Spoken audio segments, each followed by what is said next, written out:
Hey out there, Dr. B here. Today I want to share a unique distinction about the US healthcare system, one that RFK Jr. has proposed to change. How does the US stand out in the world of healthcare? Hint, it's not based on the health of the American public. Instead, the US is one of only 2 countries that allow pharmaceutical companies to advertise directly to consumers.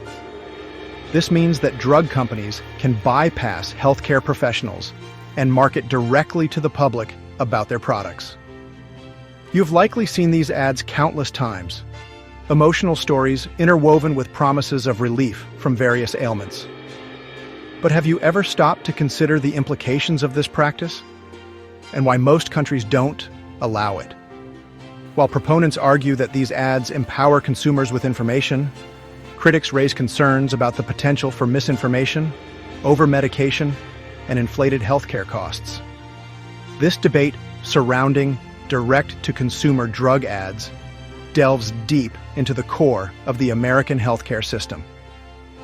The fact that the US shares this distinction with only one other country, New Zealand, should give us pause. Could it also be a factor that has the US in last place among so-called first world nations in many health indicators?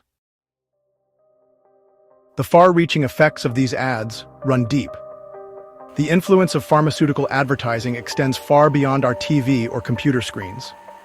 It seeps into our hospitals and doctors' offices, shapes public perception of health, and ultimately impacts the way we allocate healthcare resources as a nation. These ads, often criticized for their emotional manipulation and selective presentation of information, have the power to influence not only individual choices, but also broader healthcare trends. One of the most concerning aspects of direct-to-consumer drug advertising is its potential to create a demand for unnecessary prescriptions. By presenting medication as a quick fix for a wide range of conditions, these ads may lead individuals to seek pharmaceutical solutions for problems that could be better addressed through lifestyle changes, therapy, or other conservative approaches. This over-reliance on medication can have a cascading effect, contributing to a cycle of overdiagnosis, overtreatment, and escalating healthcare costs. Moreover, these ads often focus on promoting new brand-name drugs, even when cheaper, equally effective generic alternatives are available, often with a longer track record of safety. This emphasis on branding over therapeutic value can drive up healthcare spending, placing a financial burden on individuals and the healthcare system as a whole. And worse, leading us to view common ailments as medical problems requiring drug intervention. The price we pay. The economic burden of pharmaceutical advertising. The drug industry's relentless advertising isn't just an annoyance on our television screens. It's a major contributor to the soaring costs of healthcare in the United States. Every heartwarming story, every promise of relief, comes with a hefty price tag, one that ultimately gets passed down to consumers and taxpayers. While drug companies argue that their advertising helps educate the public and drive innovation, the reality is far more complex and far less rosy. The billions of dollars spent on direct-to-consumer advertising don't just disappear into thin air. These costs are factored into the price of medications, making brand-name drugs far more expensive in the US than in other countries. They are also way more expensive than generics, even when the therapeutic benefits are virtually identical. This aggressive marketing creates a system where the newest, most heavily advertised drugs are often the most prescribed, regardless of their cost-effectiveness or the availability of more affordable alternatives. This "ask your doctor if XYZ is right for you" model has real consequences for everyday Americans. Individuals that struggle to afford the medications they need, forced to make difficult choices between their health and their financial well-being. And the financial burden of pharmaceutical advertising extends beyond individual patients impacting employers who provide health insurance, government programs like Medicare and Medicaid, and ultimately, the overall economy. Beyond dollars and cents to the not-so-hidden costs, the economic toll of drug advertising is undeniable, but the human cost is perhaps even more concerning. These ads, often accused of prioritizing profit over patient well-being, contribute to a culture of over-medication, addiction, misinformation, and a distorted understanding of health itself. When profit motives drive healthcare decisions, the consequences can be dire. One of the most alarming consequences of direct-to-consumer drug advertising is the potential for overdiagnosis and overtreatment. By presenting common ailments and life challenges as medical conditions requiring drug intervention, these ads encourage individuals to seek drug solutions for problems that could be addressed through lifestyle changes, conservative care, or simply time. This medicalization of everyday life can lead to unnecessary prescriptions, increased risk of side effects, and a diminished sense of agency over one's own health. Furthermore, pharmaceutical ads often present a simplified and often misleading view of medication. Side effects are minimized, benefits are exaggerated, and the complexities of individual health conditions are glossed over in favor of catchy slogans and feel-good narratives. This lack of balanced information can lead to unrealistic expectations, disappointment with treatment outcomes, and a sense of distrust in the healthcare system. Shifting priorities. Pharmaceutical ads distort our very understanding of health, framing common ailments as medical problems needing drugs. This sick care view shifts focus from preventive care and lifestyle changes to medication. We must critically examine these messages and reclaim a holistic view of health. Prioritize preventive care, healthy lifestyle choices, and holistic well-being.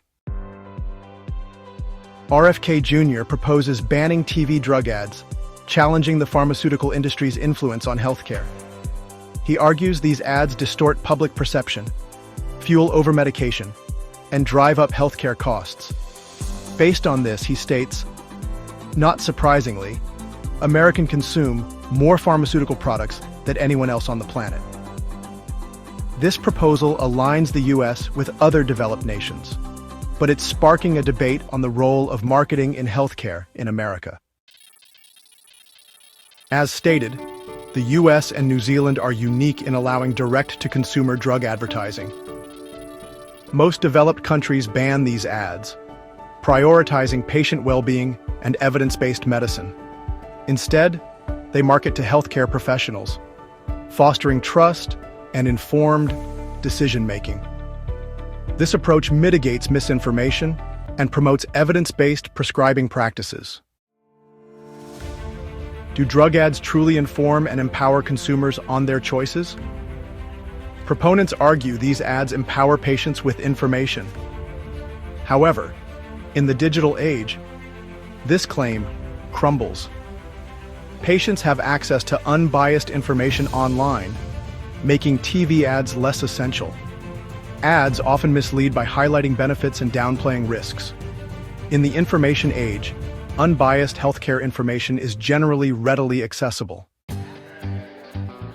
Reclaiming healthcare. This is the potential of evidence-based medicine. Imagine a healthcare system driven by evidence-based medicine, free from drug company marketing and pressures for quick fixes that often just hide symptoms. Doctors and patients would engage in honest, unbiased conversations about health. This shift could lead to better health outcomes and patient empowerment. The economics of well-being.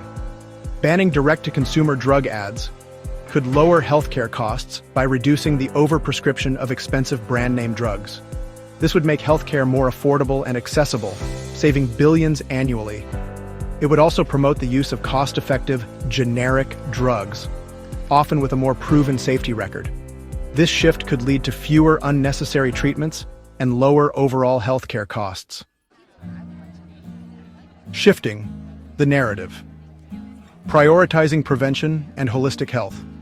Banning direct-to-consumer drug advertising can shift our focus from treating symptoms to addressing root causes of illness.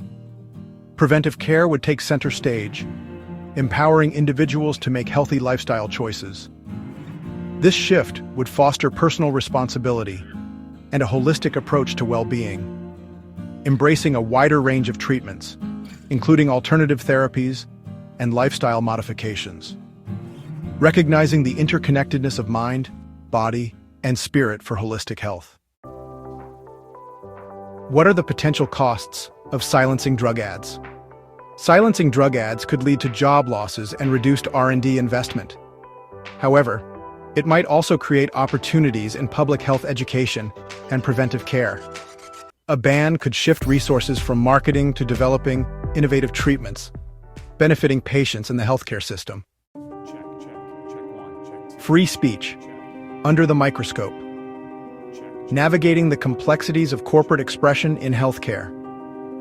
The debate over banning direct-to-consumer drug advertising intersects with corporate free speech. Pharmaceutical companies enjoy First Amendment protections, including commercial speech. Critics argue that restricting ads violates First Amendment rights.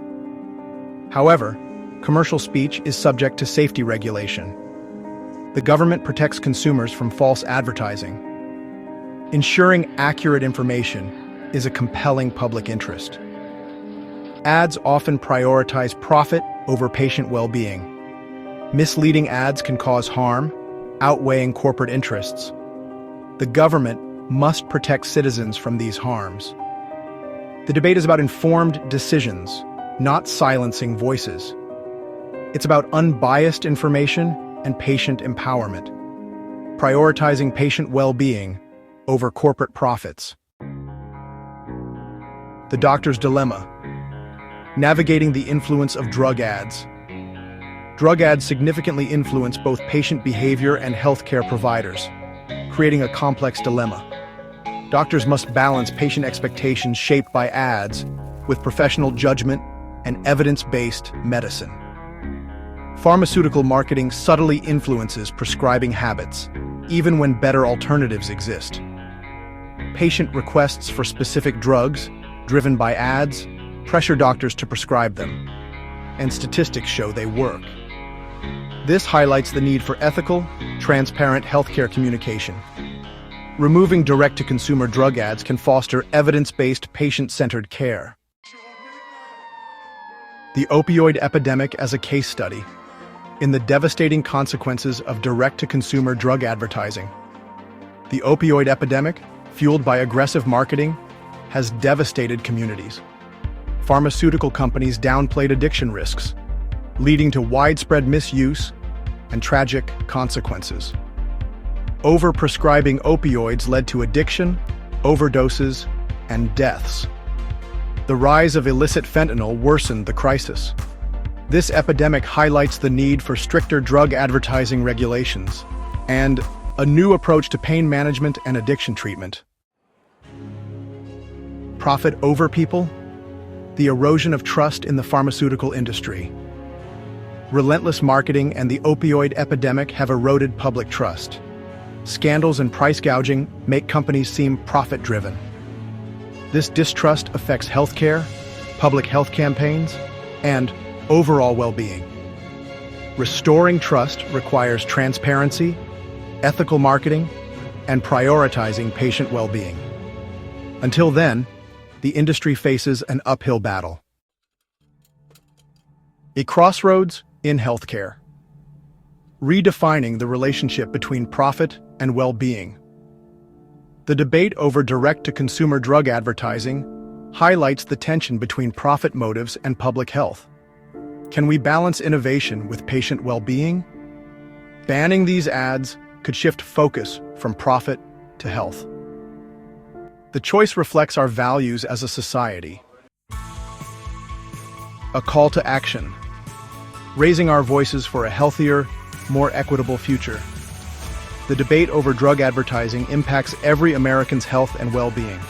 Our decisions today shape the future of healthcare, affecting costs, care quality, and doctor-patient relationships. This is a time for engagement and making our voices heard. We must demand transparency, question ads, and seek unbiased healthcare information. Support policies prioritizing patient well-being over profits. Be active in your healthcare, engage with providers, and make informed decisions. Advocate for yourself and seek second opinions when necessary. A healthier, equitable future requires collective effort. Challenge the status quo and support a system prioritizing people over profits. Together, we can ensure affordable, high-quality care for all Americans.